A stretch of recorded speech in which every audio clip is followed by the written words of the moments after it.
Halo teman-teman semua, nama saya Handi Kurniawan dari kelompok 3. Nah, hari ini saya akan mempresentasikan bagian saya, yaitu hapus belakang dari double linked list.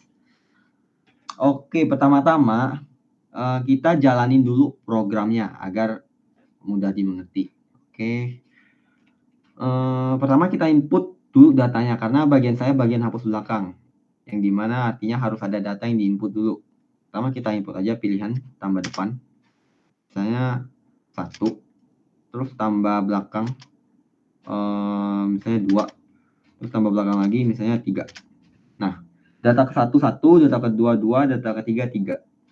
Nah, dari sini saya akan mencoba hapus belakang ya. Berarti data ketiga yang akan saya hapus, yaitu 3. Kita coba. Nah, data ketiga sudah terhapus. Tersisa data kedua dan data ke 1. Misalnya saya hapus lagi data kedua ya. Nah, data kedua udah hilang ya, teman-teman. Jadi tersisa data ke 1. Dan sekarang saya coba hapus data ke 1 ya. Nah, data 1 sudah terhapus, jadi datanya sekarang kosong. Nah, kenapa itu bisa terjadi? Karena di dalam prosedur hapus belakang tersebut, ada fungsi-fungsi yang membuat itu bisa berjalan ya. Pertama kita masuk ke fungsi ini, fungsi if. Oke, percabangan if ya. Oke, di sini jika head-nya itu sama dengan 0, maka si out kosong. Yang artinya, kita run lagi. Jika head-nya itu udah 0, maka nggak ada tail dong. Jadi, akan ditampilkan si out kosong. Kita coba tanpa input data, langsung hapus belakang.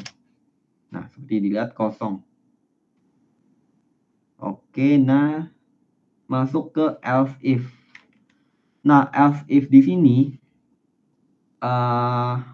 kondisinya untuk datanya itu cuma 1. Nah, jadi saya coba di pen ya.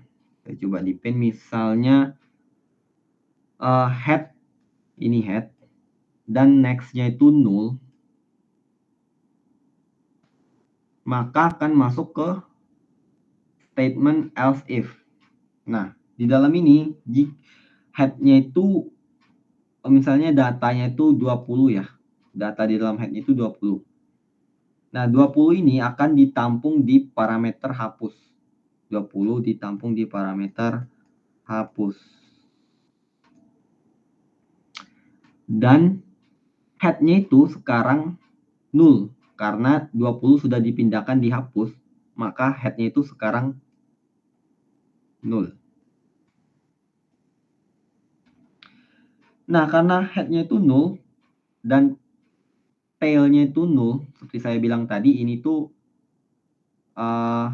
kondisinya untuk satu data dan tail-nya itu 0, maka hapus itu ini parameter hapus yang menampung nilai 20 akan di delete dengan sintak delete ya. Nah, jadi saya contohkan lagi. Don't save. Saya contohkan lagi. Saya input satu data saja. Itu data 20 tadi. Nah, sekarang saya akan coba hapus ya. Hapus belakang. Nah, kosong. Datanya kosong. Ya, karena udah terhapus ya. Nah, sekarang masuk ke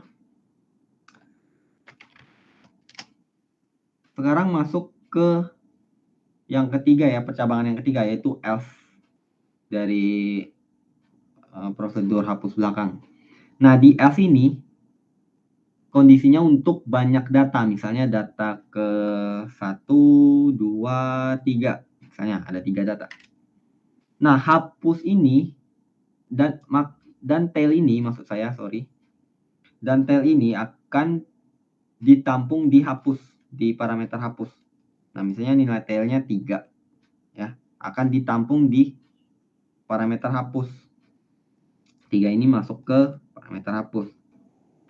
Oke, dan tail sekarang masuk ke sini.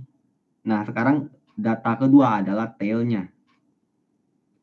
Dan tail ini sekarang akan menunjuk ke 0. Tail next-nya itu akan menunjuk ke 0. Nah, bukan menunjuk ke sini lagi karena posisinya, posisi tailnya sekarang sudah dipindahkan ke posisi kedua. Nah, karena itu sekarang kita bisa menghapus parameter hapus. Nah, kita bisa menghapus ini dengan sintak delete. Jadi tersisa data 1 dan data 2. Data 2 sebagai tailnya. Sekian presentasi dari saya mengenai hapus belakang untuk double linked list. Terima kasih.